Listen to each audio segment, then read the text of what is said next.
అందరికీ నమస్కారం. ఈరోజు గౌరవ ప్రధానమంత్రి నరేంద్ర మోడీ గారు ఆంధ్రప్రదేశ్ ఎన్నికల ప్రచారంలో మాట్లాడిన కొన్ని మాటలు ఆశ్చర్యం కలిగిస్తా ఉన్నాయి. పోలవరం ప్రాజెక్ట్‌ని కావాలనే నిర్లక్ష్యం చేస్తున్నారు జగన్మోహన్ రెడ్డి గారంటగా ఆయన ప్రచారంలో మాట్లాడినట్టుగా చూసాం. కానీ వాస్తవాలేంటనేది పక్కన పెట్టి, ఎన్నికల ప్రచారంలో భాగంగా ప్రభుత్వం మీద ఈ రకమైన విమర్శలు చేయడం సబబా అని నేను అడుగుతా ఉన్నా. ఎందుకంటే పోలవరం ప్రాజెక్టు ఎందుకు డిలే అయింది? ఆ రోజు చంద్రబాబు నాయుడు కక్కుర్తితో, చంద్రబాబు నాయుడు వక్రబుద్ధితో కేవలం ఏ ప ఏ ఇంజినీర్లు చెప్పింది కూడా పక్కన పెట్టి, నిపుణులు చెప్పింది పక్కన పెట్టి, ముందు కాఫర్ డ్యామ్ నిర్మాణం చేయడం, సరైన డిజైన్ లేక నిర్మాణం చేస్తే కాఫర్ డ్యామ్ కొట్టుకుపోవడం, ఇవన్నీ వాస్తవం కదా? రాష్ట్ర ప్రభుత్వం సొంతంగా ఖర్చు పెట్టిన నిధుల్ని కేంద్రం సకాలంలో ఇవ్వని మాట వాస్తవం కదా? ఆర్‌అండ్‌ఆర్‌కి సంబంధించిన నిధుల్ని ఇవ్వకపోవడం వాస్తవం కదా?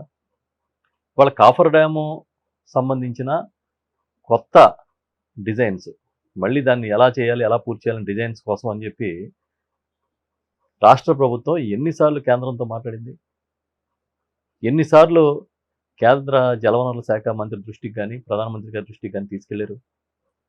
సాక్షాత్తు కేంద్ర జలవనరుల శాఖ మంత్రి షెకావత్ గారు, గౌరవ ముఖ్యమంత్రి జగన్మోహన్ రెడ్డి గారు పోలవరం సైట్లో, ప్రాజెక్ట్ సైట్లో రివ్యూ చేసినప్పుడు త్వరితగతిన అవన్నీ కూడా నివేదికలు ఇస్తాము, డిజైన్లు ఇస్తామని ఆయన మంత్రి గారు చెప్పడం నిజం కాదా?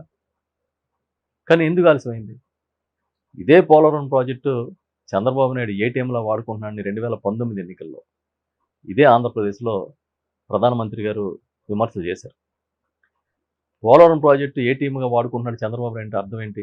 దీన్ని ఒక అవినీతి మయంగా మార్చారనే కదా.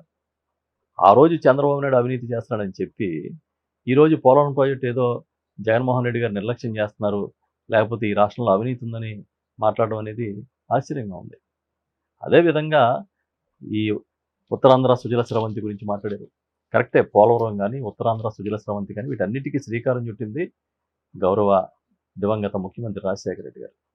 ఇప్పటికే చెప్తున్నాం, రాజశేఖర రెడ్డి గారి వారసుడిగా ఆయన తనయుడు జగన్మోహన్ రెడ్డి గారు తప్పకుండా ఈ ప్రాజెక్టుని పూర్తి చేస్తారు. దీంట్లో సందేహమే లేదు. ఖచ్చితంగా ఈ ప్రాజెక్టులు పూర్తవుతాయి.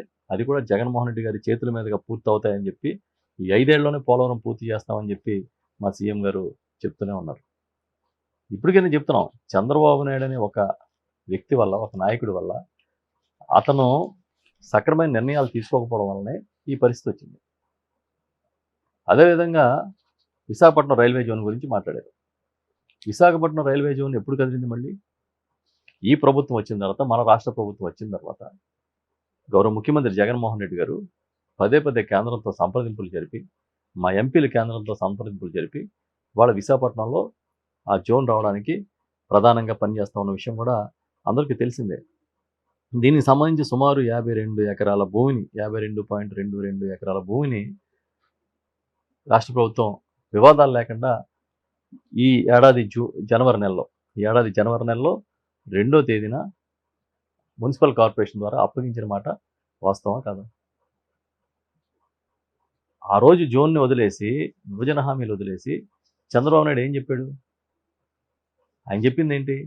మాకేమీ ప్రత్యేక హోదా అక్కర్లేదు, ప్యాకేజీ చాలని చెప్తే, అదే బీజేపీకి చెందిన మంత్రి గారు అరుణ్ జైట్లీ గారు దాన్ని ప్రకటిస్తే, దాన్ని పట్టుకుని చంద్రబాబు నాయుడు ఇక్కడ పండగ చేసుకున్నాడు.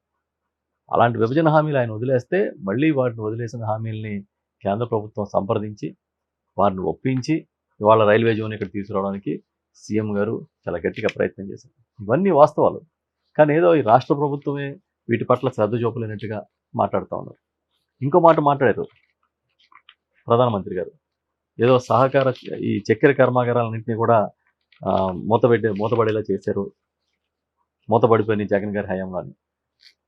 కానీ తప్పుడు ఇన్ఫర్మేషను ప్రధానమంత్రి గారికి ఇచ్చి ఆయనతో మాట్లాడించారేమో అనిపిస్తుంది నాకు.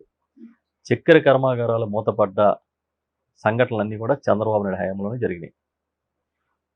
తాండవ లాంటి షుగర్ ఫ్యాక్టరీస్ని మళ్ళీ తెరిపించి నడిపించిన ఘనత గౌరవ ముఖ్యమంత్రి జగన్మోహన్ రెడ్డి గారిది. ఎందుకంటే నేను మంత్రిగా ఈ చక్కెర ఫ్యాక్టరీలకు సంబంధించిన సబ్ కమిటీల మెంబర్ నేను. చంద్రబాబు నాయుడు ఉద్యోగులకు ఇవ్వాల్సిన జీతాలు ఇవ్వకుండా, రైతులకి చెరుకు తోలిన బకాయిలు ఇవ్వకుండా ఎగ్గొట్టి వెళ్ళిపోతే వందల కోట్ల రూపాయలు గౌరవ ముఖ్యమంత్రి జగన్మోహన్ రెడ్డి గారు చెల్లించారు. మా కమిటీ రికమెండేషన్స్ మేరకు ఆ మొత్తం ఉద్యోగులకు ఇవ్వాల్సిన బకాయిలు కానీ, అది కాకుండా కాంట్రాక్ట్ ఎంప్లాయీస్కి ఇవ్వాల్సిన బకాయిలు కానీ, వాటితో పాటు రైతులకి చెరుకు తోలి చంద్రబాబు నాయుడు రూపాయి పే చేయలే. ఆ బకాయిలన్నీ సహకార కర్మాగారాల్లో మా ముఖ్యమంత్రి జగన్మోహన్ రెడ్డి గారు చెల్లించారు. ఇవన్నీ వాస్తవాలు. ఆ వదిలేసి అనకాపల్లిలో సభ కాబట్టి షుగర్ ఫ్యాక్టరీ మీద మాట్లాడిద్దాం, ప్రైమ్ మినిస్టర్ గారికి ఏదో ఒక లెటర్ ఇచ్చేద్దాం, ఏదో ఇన్ఫర్మేషన్ ఇద్దాం ఆయన ఏదో మాట్లాడతారు. ఇవన్నీ చీప్ ట్రిక్లు చంద్రబాబు నాయుడువే. వాళ్ళు అక్కడ పోటీ చేస్తుంది కూడా ఎవరు? చంద్రబాబు నాయుడు గారికి చాలా అనుంగు శిష్యుడు, సహచరుడు, బీజేపీ తరఫున పోటీ చేస్తున్న సీఎం రమేష్ గారు. కాబట్టి ఏదో అనకాపల్లిలో మాట్లాడుతున్నారు కాబట్టి షుగర్ ఫ్యాక్టరీ మాట్లాడాలి, ఉత్తరాంధ్ర మాట్లాడుతుంది కాబట్టి సుజల స్రవంతి మాట్లాడాలి, ఇవన్నీ చెప్తా ఉన్నారు. మేమేం చెప్తున్నామంటే ఖచ్చితంగా సాగునీటి ప్రాజెక్టులు ఈ రాష్ట్రంలో పూర్తి చేయగలిగిన ఏకైక నాయకుడు ఎవరైనా ఉంటే అది జగన్మోహన్ రెడ్డి గారి వల్ల సాధ్యం అవుతుంది తప్ప మరొకరి వల్ల సాధ్యం కాదు. ఇది వాస్తవం.